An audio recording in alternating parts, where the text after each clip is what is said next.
આ તરફ પોરબંદરના ગેડ પંથકની અંદર જળબંબાકારની સ્થિતિ છે। મોજાથી કડચ તરફ જતા રસ્તા ઉપર ઓઝત અને ભાદર નદીના ધસમસતા પ્રવાહ જોવા મળી રહ્યા છે, જેથી રસ્તો બંધ કરી દેવામાં આવ્યો છે અને વાહન વ્યવહાર તેમજ લોકોને રસ્તા પર જવા માટે મનાઈ ફરમાવવામાં આવી છે। આ સાથે જ પોલીસનો બંદોબસ્ત પણ ગોઠવી દેવામાં આવ્યો છે। આ રસ્તો અન્ય 4 થી 5 ગામને જોડતો રસ્તો છે અને રસ્તો બંધ થતા ગામના લોકોને અહીં મુશ્કેલીનો સામનો કરવો પડી રહ્યો છે। હાલ આપણે માધુપુરના મોચા ગામ પાસે આવી ચૂક્યા છીએ। મોચાથી બળેજ ગામને રસ્તો કડચ ગામને જોડતો રસ્તો સાવ ટોટલી બ્લોક થઈ ગયેલો છે। અહીં કોઈ પણ જાતનો રસ્તો દેખાતો જ નથી, ફક્ત ને ફક્ત પાણી જ દેખાઈ રહ્યું છે। અહીંથી બળેજ ગામને જોડતા અને કડચ ગામને જોડતા રસ્તા સાથે કડચને પણ અમુક ગામડાઓ બીજા છે જે કે જોડતા છે તે રસ્તાઓ બંધ થયા છે।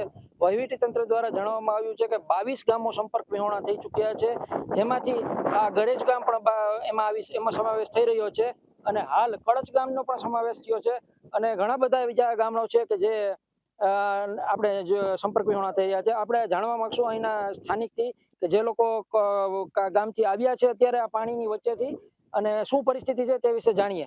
આપનું નામ?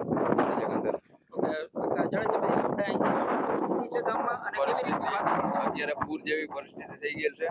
અત્યારે કળશથી મોચા, કળશથી બળેજ, કળશથી મુંડેર, કળશથી બગસરા બધા રસ્તા બ્લોક થઈ ગયેલ છે। અત્યારે કોઈ સંપર્ક થઈ શકે એમ નથી। અત્યારે લાઇટનો પ્રોબ્લેમ એવો છે કે લાઇટ પણ નથી અમારા ગામડામાં, અત્યારે લાઇટ પણ નથી।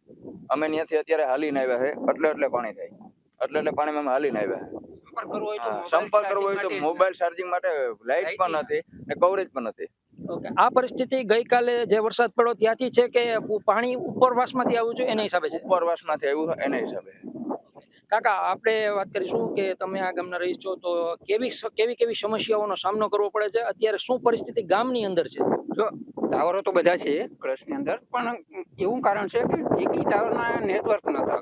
ધારો કે અમારે ક્યાંક ઇમરજન્સી જરૂર પડી હોય તો અમે સંપર્ક કેમ કરીએ, આગળ ગવર્મેન્ટનો સંપર્ક કેમ કરીએ? અને બીજું કે આ પરિસ્થિતિની અંદર કોઈ વાહન પણ નતા આવે શકે।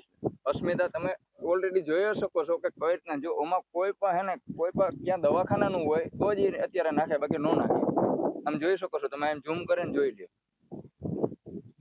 ઓકે, પોઝિશન છે અમારે અત્યારે ગામના કળશ ગામના લોકો સાથે આપણે વાતચીત કરી છે, તે લોકોને અપાર મુશ્કેલીનો સામનો કરવો પડે છે। નેટવર્કમાં મોબાઈલ પણ નથી, ચાર્જિંગ કરવા માટે લાઇટ પણ નથી। જ્યારે કોઈ પણ મેડિકલની અથવા તો દવાની જરૂરિયાત પડે તો આ લોકોને અવર જવર માટે ટ્રેક્ટરનો સહારો લેવો પડે તેવી પરિસ્થિતિ છે। કોઈ પણ બીજા વાહન આ પાણીના વેણની અંદર ચાલી શકે એવી પરિસ્થિતિ નથી અને કદાચ અત્યારે આપણે જોઈ શકશું કે એક ટ્રેક્ટર પણ આ પાણીની વચ્ચે વચ્ચોવચ્ચ બંધ પડી ગયું છે અથવા તો કંઈક પણ ખરાબી આવી છે, જેથી જે લોકો અર્જન્ટ કામ હોય અથવા તો મહત્વનું કામ હોય તો જ આ પાણીમાં નીકળ્યા હોય તો તંત્રએ આના માટે કંઈ પણ કરવું જોઈએ એવી લોકો માંગણી કરી રહ્યા છે। અલ્પેશ મોઢા, એબીપી ન્યૂઝ, પોરબંદર।